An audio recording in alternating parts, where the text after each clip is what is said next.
Hi guys, it's Laura at Sheer Passion. I was so excited to do this video tonight to share the thoughts that are on my heart. You know, it is so difficult when we are living in a society that loves to pretend that everything is okay by not talking about what's bothering us. So let me share with you how I completely disagree with that whole thought. If we are not sharing with one another what we're going through and how we're seeing ourselves through to the other side, you realize that we put a lot of things on chance. It's not rational to think that if we're in a situation that causes us to change the things that we are doing differently than all the things that led up to where we're in a place where we want to change, then we'd have to figure out a plan of action and a way to be accountable and then take the responsibility to see that through to change our action.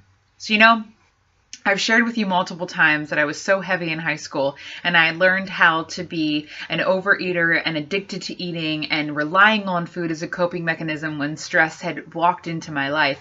Hey, none of us are stress-free. So I'm not telling you that I think that I'm the only person stressed, and we absolutely don't need to feel bad for me. But we can relate to my younger self, can't we? That food is something that we all rely on and that we all want to say, hey, you know what? I need to take care of myself right now. But the reality is we learned how to deal with food from a younger age from our families. And food is one of those things that takes over because when you're hungry, you have to eat. When you're stressed, you can eat. So the problem is, twice during the day for multiple different things can be bothering us. Our stomach can be telling us that we need something. We're faced with challenges of how to feed our body. So food is the second issue, but the first issue is how to appropriately take responsibility for our actions and to be accountable what we do. See, we've learned all of those things from our childhood. You know, it's so easy for me to stand on this video and encourage you to eat well. It was more difficult when I was 16 years old to teach myself to eat well. So I definitely know how difficult this is. And I'm not making light of food because it's definitely not a light subject. It'll always be the strongest drug on the planet. There's so many things about our food that tear us down and take advantage of our brain and how we feel about ourselves. And I'm here to tell you that I get it and I understand. I'm also here to tell you that we are not allowed or should be allowed to ignore the problem in our society of pretending if we don't talk about it that somehow it'll work itself out or others can't see it. I came on here to be an encouragement to you that the faster you stand up and the more you fight against the war of not taking care of yourself, the sooner things will change. You know, standing up against a family that overeats is very difficult because you start a war with everyone who is doing the same things. It's not easy to change our eating, even if our families are healthy and healthy weight and healthy minded.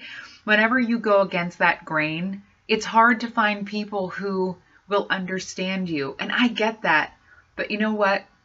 We do need to be accountable, that if we can't tell 3 other people on the planet why we do what we do and how 10 years down the road we can check back in with one another and see that we're all thriving. If we are thriving in society, the society or part of society that we live in will be thriving. Talking to you about how I faced and dealt with the serious issues in my life that were not allowing me to thrive should give you hope that there is something that you can do to change your life. And when you hear how I went through something and I saw myself through to the other side and I got the new Laura, the hope is that if Laura is thriving and she is living in my city, I then live in a city of thriving people. You would want to reach out to someone like me who has gone through it and said, hey, it's very difficult. Actually, it's going to be the most difficult thing that you've ever done, because standing up for yourself and loving yourself is one of the most difficult things on the planet, because you are not born into a family of 0. The minute that your life takes breath, its first breath, you are given to other people to hold you. And if the mindset isn't that you are so valuable and so part of a flourishing society that we, as people in your life, will parent, which is just another word for teach. We are going to teach you how to be a part of society and be your best self. then really you were just born into a circle of manipulation, control, and dictatorship. See, when a baby is born, that baby is a human being. That baby is going to grow up and be an adult. And if that baby isn't given information on seeing themselves in the most healthy frame of mind, mentally, spiritually, emotionally, physically, sexually, intellectually, then we are not serving our towns and our society. That baby is not just for you. That baby is to grow up into a person that is going to cause us all to thrive. We are not to survive through the day. We are to thrive through the day. There are so many people that are unwilling to do that, and it is because we were born into places that did not mentor us to see that our brain is capable of taking responsibility and being accountable to think through the things that are uncomfortable, that are wrong, and that do not bring us any good at the end of a calendar year, let alone a decade. Let me be encouraging to you that you are not alone, that we all face struggles. The difference is how we decide to get through them, see ourselves to the other side, change our action that is breaking things down, and speaking out loud against the war on the silence. The silence is killing people, because when you are not sharing with others how you have dealt with food addiction, addictions in general, marriage issues, family issues, job issues, self-worth issues, if you haven't written a book for all of us to read, I will tell you that you are still in that soup of mess, because you'd have to share with others how you completely avoided it on this planet, or how you're working through it now, to give us hope that we can all face it, but that it's not just a black cloud that's come into our lives and said, here, Laura, here's this hell you have to work through today. Absolutely not. Hell just doesn't show up on your doorstep without you saying, hey, wait a minute. It's here right now, but I've been given this, and I get to think through it. And in my free will, I get to choose wisely, which means I just need to ask some questions. I need to think, how can I get through this? Who can I center myself around? I will say, first and foremost, you've got to give your life to the Lord. You've got to understand God's story and why he sent his son. And you've got to understand a creator God who wanted to redeem his people means that this, guys, is the key. That he has given us everything that we need to create change. And until we stand up and we speak out loud in his name, in Jesus' name, that we are not going to be torn down. We're not going to give up.